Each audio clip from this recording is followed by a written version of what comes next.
how's it going, guys? Welcome back to the Not Everything's Black and White podcast. We got a special guest today. We got Robert E. Smith. Robert is running for the special election, which is a unique opportunity. It doesn't happen often, but there's a seat opening. We got to meet Robert prior. We really like some of his initiatives and some of the things he's going to do, and it's going to be at the state level. So, state representative. We don't get this chance very often. So, with no further ado, Mr. Smith. Thank you very much, both of you, for having me. This is so exciting. This is the first time I've ever run in a special election. Yeah. I've run for Allentown City Council, Allentown School Board. I even ran for mayor once, but never a special election. I ran for state rep 4 years ago against Josh Siegel. It was 60-40. Okay. So the district's very Democratic, 2.5 to 1. But last year we did a write-in because nobody else would run. And that's one of the points I'm running, but I decided to run. So many state rep races they're unopposed. And I'm tired of that. They just get it automatically. Mike Schlossberg's the whip. This isn't about putting the right person in because my opponent was changed twice. They're playing musical chairs. Yeah. 3 different state reps in the Lehigh Valley have no opponents. Peter Schweier, Mike Schlossberg, Jeannie O'Neill. We had to put somebody in this race for a special, or else the other side would just get it. The Democrats would automatically get it. And the people deserve a choice. I agree. They deserve a choice. The community deserves a choice. With my experience from Allentown City Councilman, Vice Chairman of the Human Relations Commission, and 16 years on the school board, I have the experience to hit the ground running first night. That's huge, and that's awesome. One of the things that really bothered me, right? Because, and I think that's how we get in a position a lot of times that we do, especially at the local level, when things are not going the way that they should. When you have candidates that are running unopposed, right? And the assumption is blue no matter who, which I think is unfortunate because you don't get the best policy, you don't get the best setup, you don't get the best tax benefits that way. So it's honorable, right? I think that's the best word that I could use, that you are deciding to put yourself in that position. Running as a candidate, people talk to me about all the time, you should run.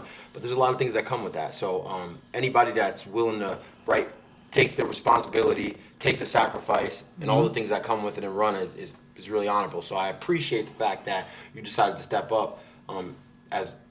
As you said prior, is just like it's kind of unfortunate. There's 3 other candidates that are going to slide in there, and Lord only knows what their plan is for us. And there's no accountability for them. They could do whatever they want. Yeah. Nobody. What are they going to do? Nobody. They can do anything. Exactly. And there's no accountability. That's a travesty, honestly, that somebody wouldn't run against them and that you're able to just walk in without. I mean, it's an election. There should be an opponent. You should just be able to be placed in somewhere and without having to defeat an opponent and talk about your ideas and talk about what you support and talk about what you're going to do. That's honestly a travesty. It shows you how little people pay attention to local politics. Like we said, we try to hammer this nail on the podcast all the time. Your local elections are more important than national elections. A lot of people, unfortunately, don't pay attention to it. You're always crying about your taxes going up. You're crying about all these sorts of things. Your garbage bill is going up. Your streets are unsafe. All these things. Your local politics are mainly the people that are going to be doing those day-to-day things for you and making your livelihood better or worse. Yeah, people seem to never pay attention to it, which I don't understand why. A transparency also. Like I was nominated by a committee person who lives in the district. I was voted on by committee people, Lehigh County Republican committee people, local people, not state committee, not Harrisburg Republicans. Not handpicked. Right. This person, they played musical chairs because Julian Garritti didn't know the rules. He had to be in the district 4 years. So he had last minute change. Let's find somebody here 4 years. Then they put a school board director in. And it's really not fair to her because she's not ready for this. So Mike Schlossberg's the whip, so he put her in. It was like hand-picked. They said she went through an interview process, but she was picked by people that didn't even live in the district. And that's not fair to the people of the 22nd district. I agree with you. Absolutely. Speaking about the 22nd district, what would you be doing to help those people in the 22nd district? Like, what are things that you support that will make their lives a little bit easier, lift the burden of some of these things? I've been going door to door, and the number one issue is property taxes. Yes. Senior citizens who have retired still want to. Allentown has a growing family, but they also have a lot of seniors holding onto their homes, and they tell me their Social Security goes up 2-3%. Well, this year they got hit with a city tax. Then they got hit with a trash bill. And everybody knows how the electric bill went up. I mean, and then the water runoff bill. It's like one thing after another. Yeah, it never ends. It never ends. And then the school taxes next year. And then it's like they take turns. This year it's the city. Next year it's school tax. After that it's going to be the county. It's like one vicious circle. But we can keep the property taxes with the governor running for re-election, the whole House up for re-election. Senate seats up, we can get that property tax. It's the perfect storm. And we'll put on, if they don't vote for it, the people will see they could have voted for it and they didn't. Yeah. And that's so important. And let me just frame that, right? Like, because I like to take a quick moment with the audience and talk directly to them. So you get two options, right? You get increasing tax climate, where you're guaranteed that is their plan at the national level, at the local level. They admit it. That is ingrained into their philosophy of how to govern. Or you get a person that's going to be fiscally responsible and take those things into account. The fact that he's going door to door and he's asking, and these are the conversations we have all the time, left, right. At the local level, I think we need to dissolve some of the sensationalism when it comes to the things that matter. So that's the two options you get. You get somebody who's going to be fiscally responsible and take that into consideration, right, and to give you the best opportunity, because they're just taking a rotation. It's like property, school. Okay, next year we rotate that, and then they call it reevaluations. And when they reevaluate it, it'll inevitably lead in a northern direction. So it's things to keep in mind. Yeah, and what a lot of people don't realize is when your property, it's not just like your taxes going up, you pay more.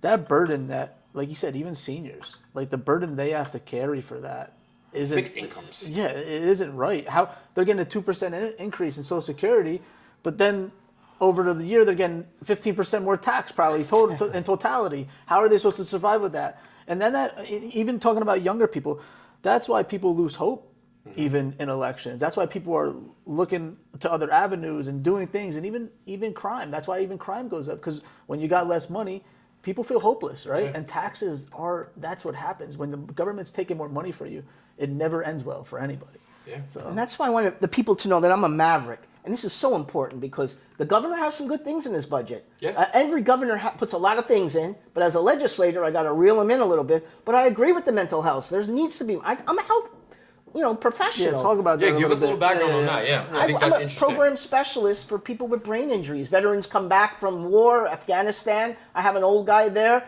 And also people in car accidents, the families can't take care of them. So they're in my facility, and it's so sad to see that the families just can't take care of them, and there's no money for them at all. So I take them out, I get them back into society, I get them jobs at Giant and Walmart. That's awesome. And that's why the minimum wage is a little important. I know I don't want to hurt businesses because I'm for economic development, but also people with intellectual disabilities shouldn't be taken advantage of. Where they make $725, they should get a little bit more so they can take care of themselves, so they can get their own apartment and live a decent life. Just because you have a brain injury doesn't mean you can't have a quality of life. You know? Yeah. So it's really important to me. And that's why I represent everyone in the district. And I just want everyone to know I will always represent everyone in the district. If the Republicans have a bill, of course I'm going to vote for it. But if the other side has a bill, I'm going to vote for it too. I'm not going to be intimidated by either side. And I think that's important. That's very My important. opponent is going to be a partisan. We don't need any more partisan votes in Harrisburg. I call them Harrisburg Democrats because the local Democrats are my friends and neighbors. But the Harrisburg Democrats, something happens when they go there. They change. I don't know if they're lobbyists or power or money. I mean, they make over $113,000. That's another reason, if I may.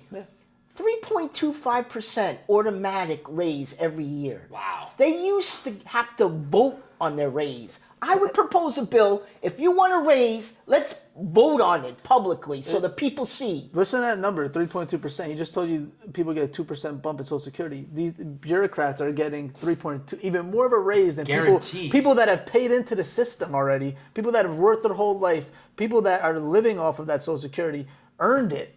They're getting less of a raise than people who are just bureaucrats. I mean, they're taking tax money. That's all they're doing. They didn't really pay into the system. They didn't contribute. You know what I mean? They're still getting a bigger raise than those people. Yeah, and I think that's super important. I want to highlight the part of that too that I think was really interesting, and it's refreshing to hear you say is, I agree with you, right? The governor, there's things that he does that I like, and I like, and I think we need to get back to this space, and that's another thing with that national stuff that bleeds down, where everything has become so black and white, and that's the name of the podcast, right? Not everything's black and white. There's nuance to a lot of these issues, and I think it's such a dangerous climate to vote every single time in a direction, regardless of if it's something that will benefit the constituents. And that's refreshing. And we need more candidates like that are willing to reach their arm across the aisle. And my assumption always has been your time in the school board, right? You're surrounded by people who have different viewpoints here, and we're able to manage in that space, which I say that's probably the toughest space to manage for me, right? It would be a place where we really challenge. I'd really be leaning on my faith to challenge to some of the things that come in and be able to still have that thought process of coming in with a fresh mind every single time and doing the right thing for the people or the kids, right? Or the vets. That's why I agree with you. I was on the school board for 16 years. I was nominated, and I became president 5 times. A majority of Democrats. Yeah, right. We got things done. We got things done because they trusted me. We built Admiral Hayes School on time and under budget. I was so proud of that. I was the budget. Phenomenal accomplishment. Under budget. I don't even know if I heard that. I don't even know if I even heard that from government ever in my life. Yeah, what's that? Under budget. Well, you bring up a good point. When have you seen a budget go down? Every year they keep going up. I can't even tell you. I can't recall. I don't want to go national, but we need to like rein in the spending a little bit. I know I'm all for like these programs. Like the governor has some good programs in there, but how are we going to pay for it? And a couple of things he mentioned was marijuana and the games of chance, because right now in clubs they're not regulated. So there are paths that I agree with him on. I agree on those issues. And some issues I don't, but we'll work it out. And that's good. And that's what the system was intended for. It wasn't made to be an assembly line of people's personal agendas. Right. It was made to be checks and balances. Right. Yeah. And debate the issues. We're so far Tell away people from what that. you support. Tell people what you support. Let the people hear it. He talked about it earlier. There's 3 people that are on that have no one running against them. Yeah. So obviously that is not occurring. People are literally like it's just like you said, an assembly line. These are the people. This is all you get. Assembly line of policies, and like I said, now that everything's so sensationalized, a lot of times it's so ridiculous. Yeah. Like some of the meetings and some of the initiatives in Allentown, it's just cow tipping nonsense. It's not nothing that has any substance to it that is going to lead to a better life for the people who live here. And that's important. We're in times where, like I said, I agree with you totally. All of this stuff is trickle down. Because these things that are over here, right, are directly connected to things like the crime rate, right? It's going to get to a point where people are in a desperate mode. People lose hope. People lose hope. Toxic, chaotic What happens when people lose hope? Yeah, they commit crimes, right? Totally. They do things they shouldn't be doing. They have mental health issues. It all trickles down with stuff like that. And the transgender issue, I was taking a hit because I said I'm against transit kids, and that's so untrue. All I am is I have 4 granddaughters, and I don't want my granddaughters going against men identifying as women in sports. Yep. I'm for women's rights as well. Title IX was set up for females. The original women's rights. Yes. What about their rights? What about their rights? We're coaching girls basketball right now, him and me. So we completely close agree with personal you. issue. Yeah, we completely agree with you on that. I mean, it doesn't make any sense why. And it's like the ideology has drowned us in some regards of some of these issues, especially on that particular issue. As a kid, right? As a child, you can't drink. Can't smoke. You can't make any decisions. Most kids don't even decide what they eat for dinner. So why would we open up the floodgates to allow children to permanently change their bodies? People don't realize these hormones and women can tell you postpartum. Those things can make people can't psychotic. Even smoke cigarettes until it's such you're a 18. dangerous space. Exactly. I mean, why? There's nothing a kid can do on their own, right? It's just common logic, common sense, but they make it into something that it's not. They make it seem like it's about, you're taking away people's rights. That's not what you're doing. You're actually trying to protect people. That's all it is. Yeah, and how many kids regret it? Yeah, exactly. You can't undo that. They don't talk about the suicide rate with kids that do it. It's it's 40%. Yeah. I mean, that's what I'm saying. They make it seem like you're actually taking rights away. You're really actually trying to protect people. Yeah. But they use it as a tactic, and like you said, they try to attack you on it when that's not even really your belief. You know what I mean? You just believe that girls should play against girls and boys should play against boys. Which is a common sense thought. Common sense. No one's ever even talked about this issue ever in our life until 10 years ago. You know what I mean? Like, this wasn't even something that was being talked about. It's just another talking point to be like, look, they're taking away your rights. This is what they do. It's a moving nonsense. It's a moving the goalposts kind of thing. And to be honest, exactly, it's always moving the interesting to goalposts me because it's such a finite amount of people, right? Even in Lehigh Valley, that's actually even relevant for. Exactly. So I will say, if that's the worst thing that they have on you, then I think we're doing pretty good. I think we're doing pretty good, Bob. That's true. Tell us a little bit, like, how do you differ from your opponent? Like, the things you believe in, the things she may support, and well, if you sort of debate, I mean, there's just no experience. I actually felt bad for her because did the format, and even the moderator told me, "Thank you for coming prepared." You're interviewing for a job in front of the whole 22nd district, and she was supposed to ask me 3 questions. She asked me, do you want a title? That was the question. Of all the questions she could ask me, do you want a title? I'm thinking, I asked you how our school district ranking is. She didn't even answer the question. No, Let me tell you, it's the bottom 3%. Yeah, 484 out of 499. With the largest budget, correct? Is that the largest budget? we're like third. Third. Okay. That's see that. There's Philly. There's third from the bottom, and you're comparing that to Philly. So that's insane that and they're the in the same superintendent, budget who I wise. get along with, but she makes more than the governor. I think the governor has more responsibility Oh, than the yeah. super. Yeah, that's. She makes close to $300,000. Those are the things that I don't think our viewers are aware of. Close If to people were to hear that at home, $300,000. God. It makes my brain explode. They're third worst in the entire state, and they have the third biggest budget. So the whole we need to spend more to do this, which is government always tells you. We need to spend more to fix this. We need to spend more. They're spending the third most, and they're the third worst. Yep. I mean, that's obviously we need to, like you said, rein in the spending, rein in the taxes, And people and when you relieve the taxes, like we just talked about, it has a trickle down effect to help people in other areas of their life. Exactly. When people have more money, they feel more confident. Yep. When people have more money in their pocket, they're able to do more things with their families. They're able to help their family. They're able to help their community. It all trickles down from that. So the whole Democratic platform and the whole platform he's running against, those people tell you they're going to increase your taxes more. It's like a. It's ingrained into their It philosophy. doesn't make sense to me. And like you said, a lot of people just vote blue no matter who because they're told one side's the bad guy, one side's the good guy. Yeah. That's And really that's what a just lot like- of people right. do. And I want to double back on something, right? Because I think that's another thing I realized, like, now that we're getting into things and we were having more conversations with people back and forth in a podcast platform, on all the different platforms, I think people have been trained, right, to react in a certain way. So when you say something like, oh, we're going to lower the school board, the budget for the school district, that sometimes hits people on the spot. But what they don't realize is the expansion of the funding typically goes to administrators. So that doesn't mean that the kids' education Excellent gets point. more Excellent. refined. It means that they hire Go ahead. bureaucracy and layers of Go ahead. unnecessary. Let him talk. Since June 1st. Am I right by that? Yes, Yeah. 30 Okay. new administrators, $3 million of more How did I know? administrators. And they Insane. let the custodians, and my dad was a Teamster, so I know the unions are backbone of this country. Yeah. Custodians make $13 an hour. So as these guys are getting over 100,000 administrators for $3 million, they're not giving a contract to the custodians. That's a sin. And I would help them any way I can. It's just It'd almost be, it's admirable to be a custodian at this point because you can go to McDonald's or just Make about that. anywhere Yeah. and make Make more $13 than- an make more hour. In the than life of a custodian, man, it's like, I always had respect for him. Like, we would be in and out of the gyms doing sports where it's like, those are the guys that are the backbones of the school. Exactly. Like, that's the machine. That's the engine of the school. And to know that And they get treated the worst. $13, They get treated the I would've worst. thought they made $33. Yeah. I was unaware of They that. get treated the worst when you have bureaucrats Yeah. giving themselves raises, raising taxes, and nothing getting better for the Yeah. constituents. It's like, snowstorm, they did a great job. And Yeah.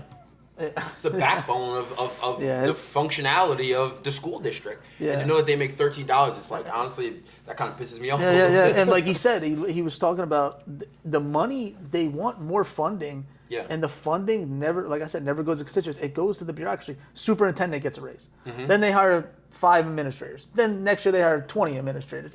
It's going to people that really. I don't want to say they're not deserving. I mean, I don't think they are. But like, you know what I mean?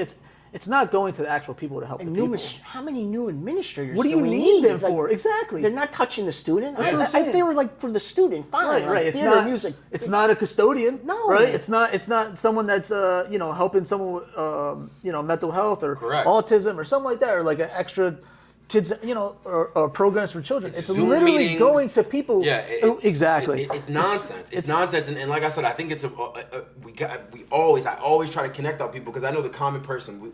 We made this podcast so we can break down these issues because it's very easy to hear that and be triggered by it. Oh, we're lowering the budget. Oh, well, that's going to affect the kids, but it doesn't. Yeah, my go kids to are the gonna places lose that you lunch. think. That's what There's they no all think, direct right? It's the- reflection, and numbers don't lie. Like, we always like to talk about the numbers.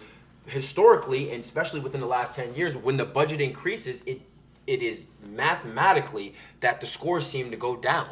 There's no direct connection, and that's, I have a huge problem with that because to me, it's bigger than that. If you're I look at it as spending corruption. if To me, you're that's spending corruption. the money, you should see results. Yeah. If you're not seeing results, something is going wrong. And Yes. Salisbury got $400,000 from the state. It performed well under. And their scores went up. There We you get go. an extra $25 million. Our scores are the 3%. exactly, where's that money going? That's Yes. it actually infuriates Like me. I said, it honestly, infuriates me. It actually infuriates me. When I Consultants hear and things like that. administrators. That's what's happening. Zoom calls. I agree. Yes. I agree. More We Zoom had calls. George on. I can't think of the number, but he said something crazy too. Like they hired certain amount of. I That couldn't was even Parkland- remember. Parkland School Yeah, it was. District, yeah. They hired like a certain amount of administrators. I couldn't believe it. Like over like a certain amount of years, I'm like, what? Why? And what are these people actually doing? What are they producing? They're not producing anything. They're not contributing in any way. I just don't understand it. And this is the point. My opponent is the leader here. And this is what's so important because she's just going to be a partisan on this. She has never voted no against the superintendent. Now, I'm not saying you have to vote no every time. When I was on there, if I agree with the superintendent, yes. But she doesn't stand up to her. So if she doesn't stand up for the superintendent, how is she going to stand up for us in Harrisburg? She's never going to go against. It's a rubber stamp. Exactly. Yes. Yeah, that's we all don't it need is. a rubber stamp partisan. Yes, And- yes. That's it. That's it. If my son, and I won't be intimidated by anyone. I'm a maverick, and I will stand up to my party. And if I'm giving them leadership by Yeah. flipping the house, they're going to have to listen to me. Yeah. And of course, I'm going to get along with as many people as I can. But they're not going to. No one tells me how to vote. There we You go. know who tells me how to vote? The people. Yeah. That's who tells me how to vote. Beautiful. We're missing that. We're missing Yeah, that. Like we're to have a missing that in rubber stamp politics. in there, man. It's really we don't need any more of that. And how suspicious would it be to vote every single time the same Dude. way? I mean, that to me is it kind of tells the story. Exactly. That's almost impossible. Exactly. It's literally Me and Rocco mathematically run the impossible. podcast. We disagree all the time. on tons of things, you know? And we have the And- same that's kind of similar. views, Yeah. but we still disagree on things. Like it's common to disagree on things Exactly. with other people. Yeah. But if you're voting yes every single time big party wants something, that's a problem. That's a Call severe Palumbo. problem. We got to investigate. And election Very integrity suspicious. that debate, election integrity came up, and I want local control, but at the same time, I think we get voter ID. Yep. Like you have to have a voter ID to drive a car, a license, a picture ID. yes. Why not to vote? Yes. I I don't agree. understand that. Isn't 85% of Americans pretty much agree on that? Like everyone, across all races, all all backgrounds. Yep. They all agree on that. Women, men, whatever you want to talk about, they agree on that. Yet they try to make it seem like once again Yep. you're taking away somebody's right to do something just because you want them to follow a law. It's Another insane. thing of like, I think it's like dangerous. We talk about it, but it's like the underlying of that to me is it's like kind of a little bit wicked because I saw the other day, and this is kind of blew my mind. CNN actually did some real reporting, and they had a poll, and I couldn't believe they posted. And they did, like you said, it was they got a Yeah, it was like 80 demographic something and put percent. everybody Yeah, in it's a little a- bucket, yeah. but it was Republican, Democrat. They did, and then they did it broken up by race. Yeah. And all the way across the board, Republican, Democrat, black, white, male, Yeah. female. Yep. It was plus 75%. Yeah. That's the majority. That's what we're here for. Yeah, We're exactly. here If you- to take a snapshot of what the majority wants and try to operate. If you that can't Exactly. pass something that 75% of all Americans want, corruption. everyone should get fired out of government. Yeah. Like it's What are we so doing? Buried in simple. committee. It's buried in committee, and that's another thing. Yeah. They don't want to vote on it. Mm-hmm. They don't want to put. It's an election year, so if I win, I would take it out of committee. It may not pass, Yeah. but we'll have them all vote on it. And if Shapiro vetoes it, then Stacey already has them seeing how the governor is Yeah, against yeah, everything, yeah. and he's not passing any of the bills. Yeah, yeah. So it's this election is so important Yeah, yeah. because things are going to get done. I'm going to move things out of 65 bills last year. You know what most of the bills were? Naming buildings. Yeah, mean, exactly. who cares about that? Ornamental That's what I'm saying. Who nonsense. That- cares? another thing. That Who infuriates cares about me. those type of things? Nobody Nothing, cares. Just to say you were on crazy. a bill. Yeah, That's yeah, all. exactly. And just to give a name to somebody that maybe a donor wanted it to be named something. Like that's literally all it is. It's like, oh yeah, this guy wants this. Let's pass it. Okay. Because that's what working class That- families want. that's what we really care about, guys. Statues and names No, on we buildings. don't care about the school district that's third in the whole entire state when they're getting third the amount of money. And I'm for school choice, but at the same time, Me too. We support school choice Yeah. as well. Me too. We had that debate a little bit with George. I disagree with him on that, and he made some good points. But I am for school choice. I think it should be. I think the parents should have the choice to make the decision for their children if they're paying the proper taxes. people and oversight. That's Some of the what I things think. that George interjected is, I think, in a way in which it gets abused. Yeah. Right. So we're thinking about a best case scenario, and it's another important thing. You want people to have oversight.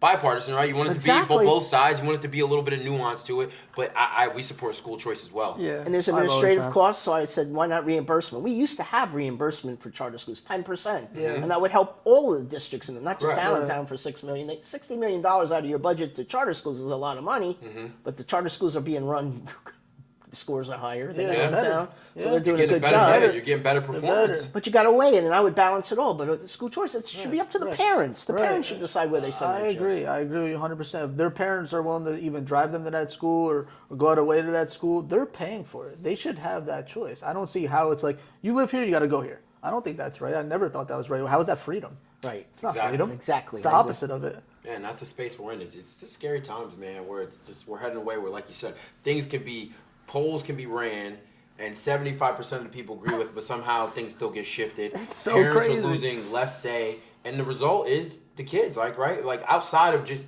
academic performance, we all can use common sense and look around. It's just a different world, and I really think we need to hone it back in, reel it back in. I think faith being a part of politics is kind of missing. I think conservative values serve well, and I think we really need to start to lean into that. And having candidates like you, right, who have conservative background but are able to reach across the aisle and be Just think logically. have a liberal thought Common process when it sense. comes to running things and being understanding on social issues is super important. That's the ideal candidate to The me. abortion, Yeah. 1957. They have a bill now. Up to 9 months, they can have an abortion. another I'm thing, totally mind against blowing. this. I would vote against this. And the people need And, to and, know. and that's another thing. That's I bet murder. you, 9 That's months. scary. Hold on, I bet Yeah. you if you tell voters that they're trying to vote on the bill that you could have abortion within 9 months, I bet you 95%. Nah, that's not happening. That's I what bet they you would say. 90. Nah, No, that's yeah, not but I happening. bet you if it was, I bet you if you did a poll and you asked every American if you think Yeah. this is right, I bet you it would be 90 plus. Agreed. That they do not agree with that. Yet they're still trying to pass that bill. Yeah, the people that would be okay with it. The we people should who give the probably rubber stamps, investigate we them. should give them power and be like, Yeah. not the constituents that 90% of them, if you polled them, were like, no, we don't agree with that at all. Mm-hmm. But these rubber stamp people are going to be like, yes, yes, yes, all because they vote party lines. That's That's it. something we could all common sense agree on. Anybody who thinks abortion at that stage, even if you're pro-choice, Yeah, that's that's concerning. that's- that's psychopathic. right. That's Borderline. exactly. That's It makes there's child. no logic, no sense in it whatsoever. You can't make an excuse about it. You know. I totally agree. Well, listen, Bob, we appreciate having you on. I want you to close out our audience, but I also want to remind them. So, February 24th, special election. Got the sign up there. We're gonna keep promoting Bob's stuff. I want to link. I'll add the link on to your debate because I think that you did a great job. Thank right, you. I try to look Yeah. at everything from a third party viewpoint. You have vitriol, and that's one of the first things we Yeah. and Bob only got to touch base once before. It's- and that was the thing that I liked the most about you. How excited you are. Yeah. You're fired up. Your I love it. catchphrase was "I'm not a career politician." I almost clapped. You know what I mean? It's Yeah. like that's what we want. That gets me excited. And somebody who has experience and has merit and a resume of actually doing things and making it happen. The school board thing makes me excited, and how much tender you had there. I mean, you must have been doing something right. And my assumption is you're working with people who disagree Your with you. opponent and was you're on the able to school go. board with you, Yeah. right? No, she it wasn't. wasn't? Oh. She's only been on there 3 years. Oh, okay, Yeah. okay, 3 okay, years. okay. I Rookie didn't know that. numbers. Okay, okay, okay. But with Okay, that being said, Bob, close us out. Is there anything you want to touch on specifically that you want to hammer? My wife Eva and I have an American dream in Allentown. She's from Honduras, and we came here 33 years ago. My children are all bilingual. My daughter-in-law is Syrian. My son-in-law is Afro-American, Puerto Rican. My family is like the United Nations, so I know that I can represent everyone equally, and it's so important. I will vote for the community's issues. But if it's drugs, insulin for seniors, lower property taxes, security, getting the police their resources, I will do everything in my power to help our community. I can cross the aisle. I've done it on the school board. I will do it on being a state rep. I'm a maverick. I will vote the way I feel for you, the people. I will vote on my side when I think it's right, but I'll also vote with the Democrats when I think they're right. We need to shake up Harrisburg. The status quo is done. We need to start getting Harrisburg to work for the people and not for lobbyists and not to just get more money and increase their salaries every year automatically. The time is now to change. And I want to thank you all for inviting me, and I look forward to representing everyone in the 22nd District, February 24th. Boss lady, you want to come on and close out? Come in. We got to get the family in here. Come in, come in. That was All right, we're going to end it phenomenal. like this. That was phenomenal. Bam! That was That was phenomenal. awesome. That was the best one we did today. That was pumped up. That was great. Good job. You guys are good. Scott's got a hard act to follow. Like, That right was off the top awesome. of your head, you did all that. Yeah, we go. I mean, We you go. were like, We boom, started boom, off. boom. Yeah.